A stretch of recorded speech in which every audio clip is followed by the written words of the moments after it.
BJP का आज बड़ा दिन है। हैट्रिक बीजेपी ने मारी है प्रधानमंत्री मोदी के नेतृत्व में। और हमारे साथ बीजेपी के यूथ प्रवक्ताओं में एक शशांक हैं। सुमित जी, इस जीत के क्या मायने हैं बीजेपी के लिए?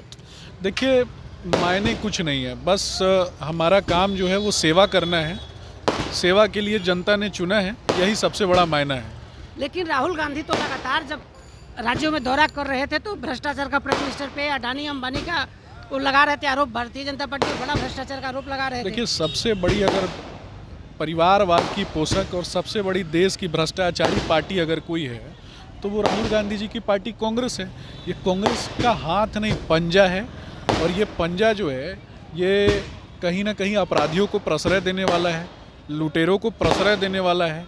देश में आपको मैं बताऊंगा, जितने भी देश में भ्रष्टाचारी हुए, आपने देखा होगा ये जो इंडी अलायंस जो आज से पहले अलग नाम से प्रचलित था, इन्होंने नाम क्यों बदला?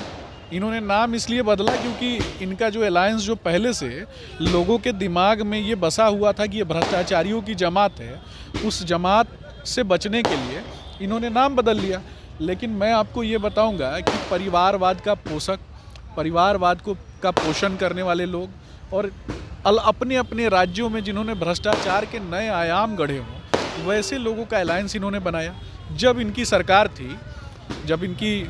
थी आपने देखा होगा कि 2G घोटाला, 3G घोटाला, विभिन्न प्रकार के घोटालों की श्रृंखला लगातार होती थी। इसके अलावा देश का कोई भी ऐसा कोना नहीं था जिस दिन होली दिवाली के दिन बम विस्फोट नहीं होते थे। तो इस तरीके का अपराधीकरण, आतंकियों को कहीं ना कहीं, आतंकी प्रवृत्ति के जो लोग हैं उनको कहीं ना कहीं एक तरीके से छूट प्रदान कर देना, इस प्रकार का जो कार्य है इसी सरकार में तो होता था। लेकिन आज भारतीय जनता पार्टी की सरकार जब 2014 के बाद बनी तो भारतीय जनता पार्टी ने हमेशा से अंतिम पायदान पर बैठे हुए व्यक्ति को आगे बढ़ाने के लिए कार्य किया। देश के यशस्वी प्रधानमंत्री आदरणीय श्री नरेंद्र मोदी जी ने बोला कि मैं उपेक्षितों की बात करता हूँ, मैं शोषितों की बात करता हूँ, मैं वंचितों की बात करता हूँ। अगर वंचितों की बात होती है, शोषितों की बात होती है, ग्रामीण परिवेश से आने वाली हमारी जो माताएं बहनें जो हैं, जो कुपोषण का शिकार हैं, उनकी बात होती है, अगर हॉस्पिटल्स में जो हमारी जो माताएं बहनें जो हैं जिनका डेथ हो रहा था, अगर उनकी बात होती है, मातृत्व वंदन योजना की बात होती है, लाडली बहन योजना की बात होती है, लाडली लक्ष्मी योजना की बात होती है, तो ये बातें जो हैं राहुल गांधी और सोनिया गांधी और प्रियंका गांधी जैसे लोगों को ये सारी चीज़ें कभी भी समझ में नहीं आने वाली है। इन लोगों को इटली मूल के गोरे लोग पसंद आते हैं। स्वदेशी मूल के जो लोग हैं, स्वदेशी मूल की जो हमारी माताएं बहनें हैं, उनका दुख दर्द जो है इन्हें कभी भी समझ में नहीं आता। आखिर आपके पार्टी कार्यालय में आज बहुत बड़ा दिन है, बिहार प्रदेश कार्यालय में पटाखे बज रहे हैं, तो बिहार के लिए इसको किस रूप में आप देखते हैं? देखिए, मैं सिर्फ इतना बताऊंगा कि ये जो विभिन्न पार्टियां जो बिहार में आप देख रहे हैं, भारतीय जनता पार्टी के अलावा जो विभिन्न पार्टियां हैं, इनका शीर्ष नेतृत्व जो है ना वो डरा हुआ है। और क्यों डरा हुआ है? तो आज भारतीय जनता पार्टी की कमान, यानी बिहार भाजपा की कमान, बिहार भाजपा के यशस्वी प्रदेश अध्यक्ष आदरणीय श्री सम्राट चौधरी जी के हाथों में है। एक ऐसा फायर ब्रांड नेता जिसने माथे पे भगवा धारण किया है, और भगवा धारण करने का उद्देश्य ये है कि बिहार के प्रत्येक कोने में रहने वाला जो वंचित वर्ग है, उस वंचित वर्ग की आवाज़ जब तक बुलंद नहीं होगी तब तक वो भगवा हमेशा मस्तक पर रहेगा। और उस भगवा के सम्मान के लिए, अपने आदरणीय प्रदेश अध्यक्ष जी के सम्मान के लिए, भारतीय जनता पार्टी का 70 लाख से भी ज़्यादा कार्यकर्ता जो बिहार में है वो वचनबद्धता के साथ खड़ा है कि हम उस लक्ष्य की प्राप्ति के लिए खड़े हैं। बिहार का अंत्योदय हो। बिहार जिस प्रकार से लेबर सप्लाई राज्य बिहार को बना दिया गया है, इन लोगों ने, लालू जी और नीतीश कुमार जी ने मिल करके बिहार को जंगल राज पार्ट 1 और पार्ट 2 में लेबर सप्लाई राज्य बना दिया। लालू जी ने अपने बच्चों को जानबूझ के, कहीं ना कहीं ये देखने की बात है, आप तेजस्वी जी से पूछे, चाहे तेज प्रताप जी की शैक्षणिक व्यवस्था, हालांकि मैं किसी पर पर्सनल बातें नहीं करना चाहता, लेकिन जब उनकी शैक्षणिक व्यवस्था की बात होती है तो आपको पूछना चाहिए कि आखिर वो कौन सी परिस्थितियां थी, जिन परिस्थितियों में एक ही घर में 2-2 मुख्यमंत्री रहते हुए भी उस परिवार के पुत्र जो हैं, जो कि आने वाले समय में डिप्टी सीएम बनेंगे। महत्वपूर्ण नहीं है? नहीं, महत्वपूर्ण कैसे नहीं है? महत्वपूर्ण कैसे नहीं है? एक तरीके से मैं आपको बताऊंगा, ये सांकेतिक रूप से उन्होंने पूरे बिहार को दिखाया कि देखो जब मैं अपने बच्चों को नहीं पढ़ाता हूं तो तुम भी अपने बच्चों को मत पढ़ाओ।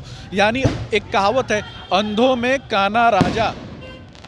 इस कहानी सुमित, आप यूथ हैं, हम अंतिम सवाल आपसे लेंगे। जो बिहार से निकला था जातीय जनगणना की बात, एक तरफ देश डिजिटल इंडिया की तरफ सुपर पावर बनने के रास्ते पर आगे बढ़ रहा है, दूसरी तरफ बिहार से लालू प्रसाद यादव और नीतीश कुमार ने नारा दिया कि जातीय जनगणना बिहार के लिए जरूरी है। उसके वाहक बने राहुल गांधी।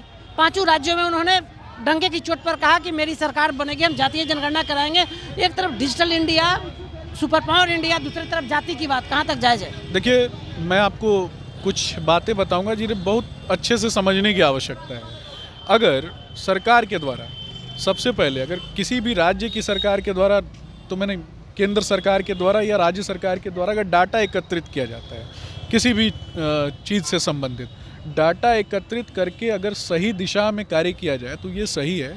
परंतु मेरा मानना है कि उसका अनुचित उपयोग, अपने हिसाब से उसका मैनिपुलेशन, अपने वोट बैंक के हिसाब से मैनिपुलेशन, दूसरों को नीचा करके दिखाना, तो कार्ड खत्म हो गया ना कि 24 में लोग यूज़ करेगा। बिल्कुल ये कार्ड खत्म हो चुका है। विकास सबसे बड़ा कार्ड है और देश का आत्म स्वाभिमान जो है वो सबसे बड़ा कार्ड है।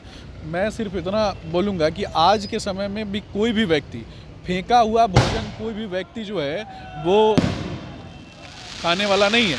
तो ये लोग फेंक करके, और जिस प्रकार से बिहार में शिक्षकों को जिस प्रकार से अपमानित किया गया, अपमानित करके दूसरे राज्यों के लोगों को बुला करके यहाँ नौकरी दी गई, और बिहार के बच्चे जो, हमें दूसरे राज्यों के लोगों से भी कोई आपत्ति नहीं है, परंतु हमें आपत्ति इस बात से है कि बिहार के जो बच्चे हमारे जो रोजगार के अभाव में घूम रहे हैं, उनके लिए इन्होंने क्या काम किया।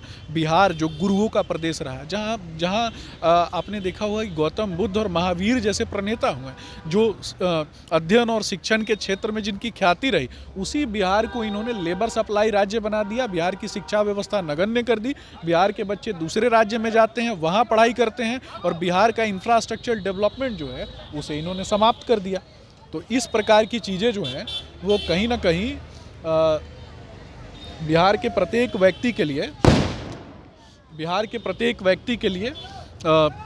ये समझने की आवश्यकता है। बिहार का प्रत्येक व्यक्ति इन चीज़ों को समझ चुका है, और जंगल राज पार्ट 1 और जंगल राज पार्ट 2 चलाने वाले लोगों को बिहार की जनता आने वाले समय में उखाड़ करके फेंक देगी। तो आप सुन रहे थे शशांक को, बीजेपी के प्रवक्ता हैं। इन्होंने साफ कर दिया कि ये जो चुनाव आज जो रिजल्ट आया है, अब बिहार के लिए भी बड़ा मायने रख रहा है, और अब देश विकास के रास्ते पर बढ़ चला है।